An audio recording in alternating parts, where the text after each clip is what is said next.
কেন্দ্রীয় স্বরাষ্ট্রমন্ত্রী অমিত শাহের কলকাতা সফরকে ঘিরে বুধবার দুপুর থেকেই তৎপর হয়ে উঠেছে প্রশাসন। তার পৌঁছানোর আগেই দুপুর 1টা নাগাদ কলকাতার ঠনঠনিয়া সিদ্ধেশ্বরী কালীবাড়ি ও সংলগ্ন এলাকা কার্যত কড়া নিরাপত্তা বলয়ে মুড়ে ফেলা হয়। মন্দির চত্বর এবং আশেপাশের গুরুত্বপূর্ণ রাস্তায় মোতায়েন করা হয়েছে অতিরিক্ত পুলিশ বাহিনী। ব্যারিকেড দিয়ে নিয়ন্ত্রণ করা হচ্ছে যান চলাচল ও সাধারণ মানুষের প্রবেশ।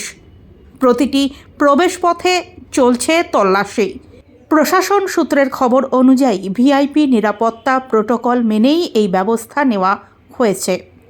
অপ্রীতিকর কোনো পরিস্থিতি এড়াতে স্থানীয় থানার পাশাপাশি বিশেষ নিরাপত্তা বাহিনীও সতর্ক অবস্থানে রয়েছে।